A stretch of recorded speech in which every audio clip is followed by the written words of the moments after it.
All right, creationism versus evolution. Worldwide flood equals a recent creation. We looked at evaporite beds, and now we're looking at trees, stumps, petrified forests. Amazing.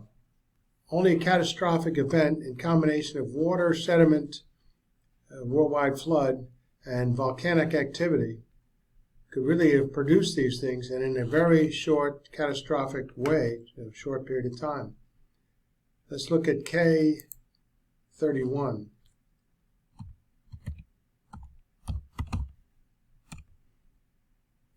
Look for, we did the evaporite beds, and we looked at cave deposits, stalactites and stalagmites. Believe it or not a long period of time, but very short catastrophic points.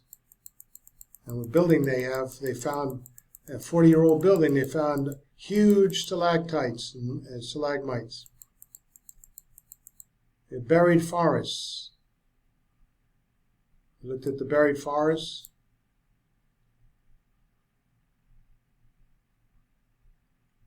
Buried forests on Amethyst Mountain in the northwest part of Yellowstone National Park.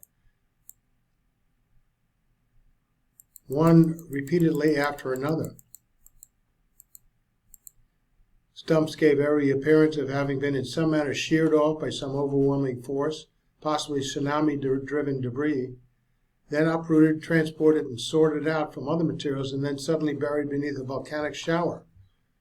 Then came another wave of sediment and stumps. Several layers of sediment, however, appear to be without any stumps, possibly resulting from the tsunami generated by the preceding eruption, then another volcanic shower, and so on. The whole formation does the volcanic terrain all over the Yellowstone region and the Pacific Northwest. Literally proclaims catastrophic deposition. Water volcanoes and a little bit of earthquakes. The quotation referring to the tree standing upright in the sediment. That means it goes through, if the sediment represents evolution and many millions of years, what's a tree standing upright in the middle of that sediment? Here's one of the illustrations that accompanied an article in Scientific American several years ago. The tree was 43 feet high with hundreds of layers surrounding it, just as the well-preserved at the top as at the bottom.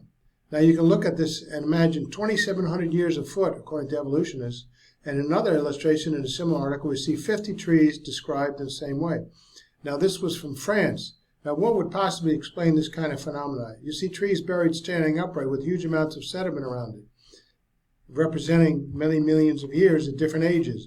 Now it takes something like a large flood, a catastrophic flood, to deposit these sediments which bury a forest and cover the trees, and then to have those sediments form into rock rapidly in order to preserve the detail that we see in the trees, as well as the top at the bottom.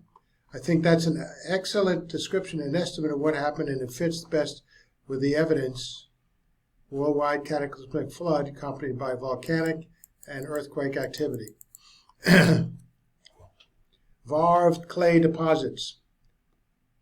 VARVED clays are banded sediments, each band usually quite thin, color grading from light to dark.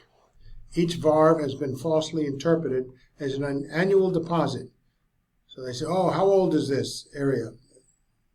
Millions of years. Now, the light-colored portion representing coarser deposits presumably formed during the summer months, and the darker portion representing the winter deposit, all on the bed of a former lake.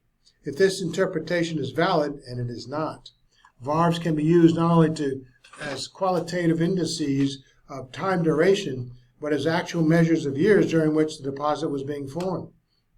There are several important difficulties with the VARVED method, however, one of which is the impossibility of knowing that the bands actually represent annual layers. Many other phenomena could produce such bands, for example, variation in flow and sediment burden of the stream or streams feeding the lake.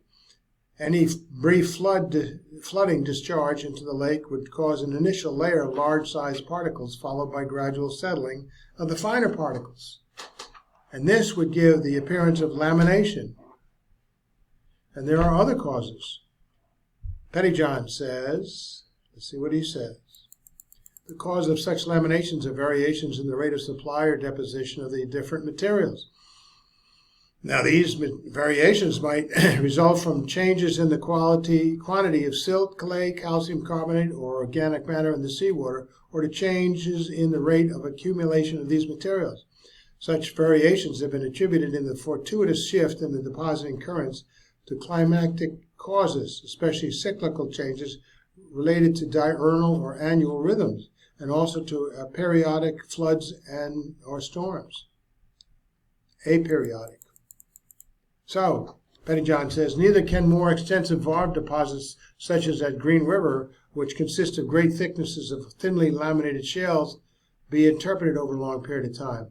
The most thorough study of rocks thought to be VARVED are the Green River shales, Wyoming and Colorado.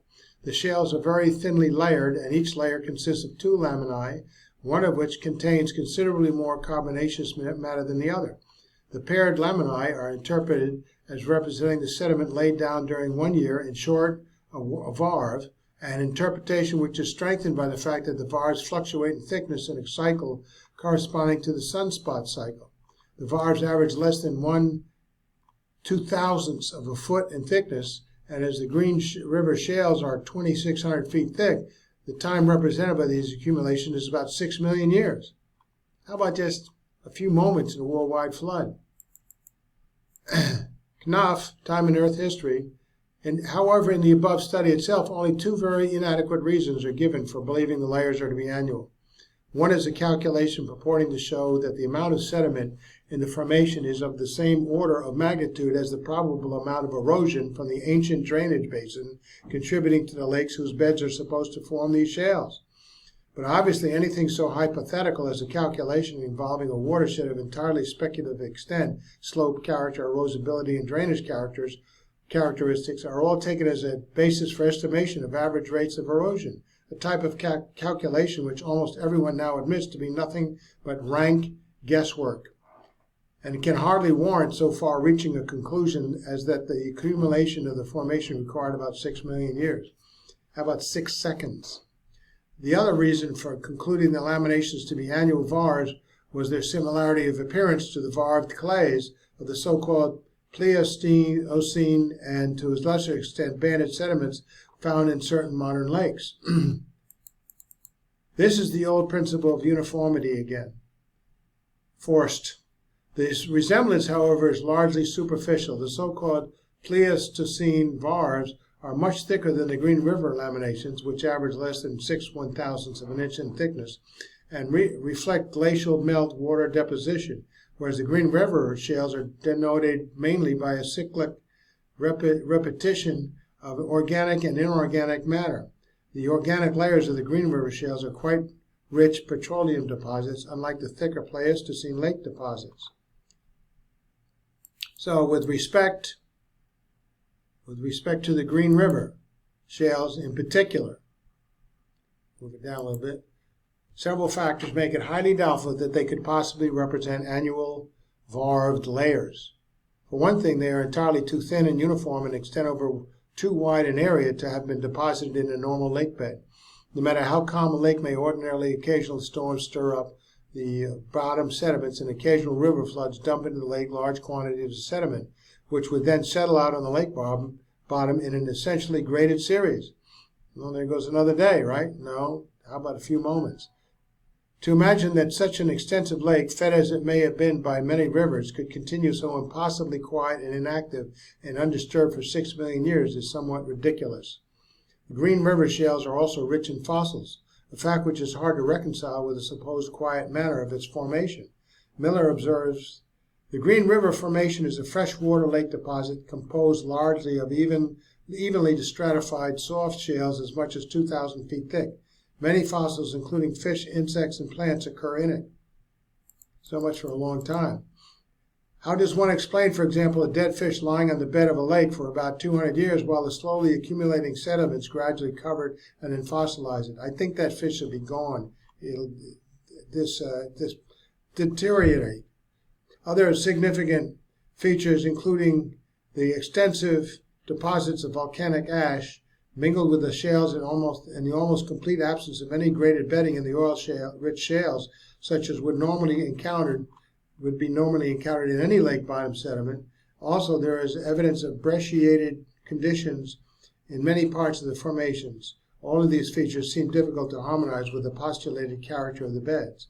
The absence of graded bedding in the shales is significant. If the individual layers have been deposited over many years by simply settling to the bottom of a quiescent lake, it seems certain that each layer will be marked by a gradual decrease in particular size with increasing elevation. The laminations are marked strictly by thin layers of black organic rich matter, and the location and frequency of these seem quite irregular. So, the only certain conclusion from the very nature of the deposits would seem to be that they could not have been formed as cyclic VARVED as claimed. A possible plausible explanation may be in terms of a vast sedimentary basin formed by the gradual uplift of the land surrounding it. In the later stages of the deluge period, the worldwide flood, a complex of shallow turbidity currents carrying the still soft surface sediments and organic slime from the surface of the rising lands would then enter the basin, mingle, and deposit their loads. Slight changes in velocities or compositions of the turbidity currents would account for much of the laminated appearance of the central deposits. Although it is possible that the accumulation of the organic matter into a succession of thin seams was also partly caused by later physico-chemical factors affecting the sedimentary mass. The general appearance of the Green River Formation as a whole seems consistent with this sort of concept. Banded deposits need not be explained as annual deposits at all, or even chronologically cyclic deposits in many cases. Various types of chemical reactions are known to be capable of producing this type of phenomenon. So, R.L. Handy says, a third school of thought is that the bands represent a cyclic precipitation, or so-called diffusion banding, or lysogang phenomenon. Reacting solutions of chemicals do this over saturation is required for the reaction to start. The reaction starts, uses up all the chemicals in the vicinity and makes a band. Then it won't start again until the same point of oversaturation is again reached further down or further out. Not annually, whenever the cycle begins and ends. Then we have oil deposits. Uniformitarian geology is frequently defended on the ground that it has worked so well in leading to the discovery of economically important deposits of petroleum and metals. It is maintained that it must be basically correct, or else it could not serve so well as a guiding philosophy in economic geology. But two replies can quickly be given to this sort of statement. In the first place, it has apparently not worked very well, as the discovery of valuable deposits of any kind is hardly on anything approaching a fully scientific basis as yet. In the second place, such techniques have actually been found helpful in exploration, do not really depend on the historical aspects of geology at all, but only on recognition of the structural and sedimentary markers that experience has shown are associated with such deposits, which could have been rapid. Oil can form rapidly. Look at all that pressure of the water on the plant material. As a matter of fact, oil discovery is still not very efficient scientifically. The following comment points up a few of the pertinent statistics, coming as it does from one of the country's leading petroleum geologists. Oil is getting harder to find, he says. The high risks inherent in the research for oil are unusual in the business world. Statistics show that only one wildcat well in 9 discovers oil or gas. Only 1 in 44 proves to be a profitable venture. And only 1 in 427 discovers a field of 25 million barrels. And only 1 in 991 finds a real payoff, a major pool with 50 million or more barrels. So much for science. R.D. Sloan. Consideration of the biblical point of view of geology could hardly do worse in finding oil than the track record of the evolution-minded geologists.